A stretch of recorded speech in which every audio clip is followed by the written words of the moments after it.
we want to talk about consistency. Brenden Rice is consistent. I'm not sure.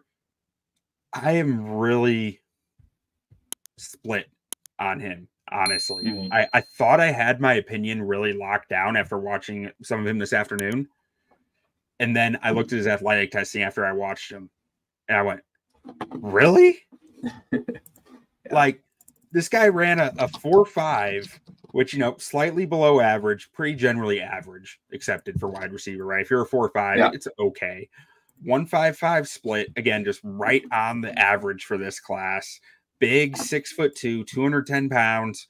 And his broad jump, I mean, he hit almost 120, which is acceptable. Vertical was fine at 37 inches, 36.5 inches. Like, everything was very average, but he looked so much slower and less explosive on tape.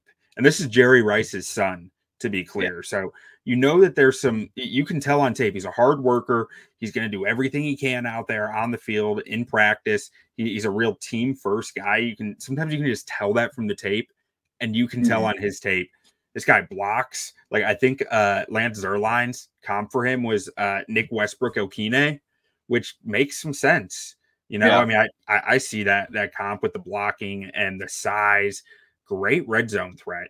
Almost 20% of his career catches are touchdowns. Like, that's right. Almost a 50% contested catch rate. There is stuff to like here from a big body possession receiver, but I'm not sure where exactly it fits. And the Bears did have a meeting with this guy. That might have been more about Caleb Williams. Maybe it wasn't. Hell, I went through a mock. I think our mock draft 2.0. I was sitting here going in like the 5th round or something, saying, I've only got one receiver so far. I don't have a lot of draft picks. Is it really that bad to go grab the guy who is comfortable with Caleb, was really good in the scramble drill with Caleb? Because that's a lot of his production came on scramble drill. Him and Caleb had good chemistry. And is Jerry Rice's son, has a good work ethic, is going to fit in the culture that you've been building? Yeah. I don't know. Yeah.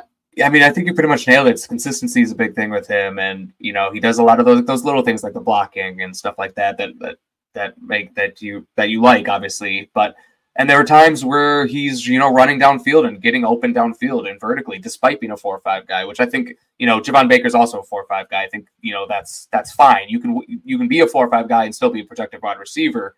And both those guys win deep. And you see Brenden Rice win deep, and then you'll see the next route. He gets bodied at the line of scrimmage. He gets bodied at the catch point. And you're like, okay, this guy's 6'2". I need him to be a little bit I need him to be a little bit better at the catch point, a little bit better at the line of scrimmage than he is. Not that he's, terrible at it. It's just, he's got to be more consistent in that regard.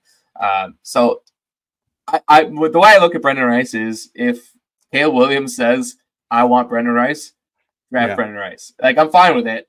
It wouldn't be my first target, but I'm fine with it if that's the direction they want to go, to get a guy that Caleb Williams is familiar with. I think that is, very important to make sure that he's acclimated and comes into a good spot. So if he wants them to do that, go for it. Otherwise, probably go in a different direction if it were up to me.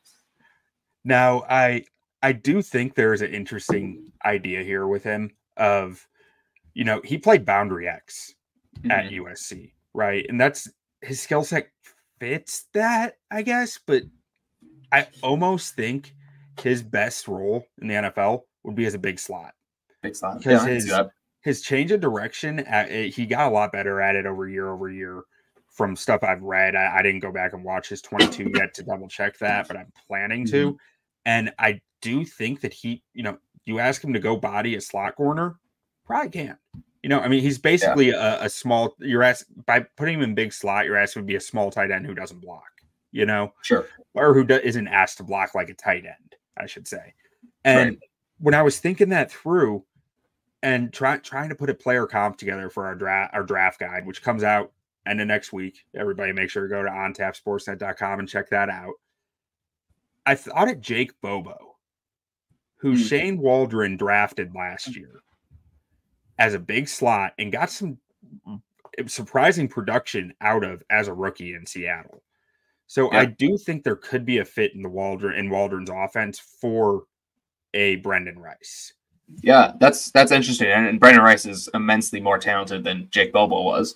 But I think what you're saying is like that they would still fill a similar role, which I completely agree with. And that's interesting that, you know, he has that Seattle connection. That makes a lot of sense, actually.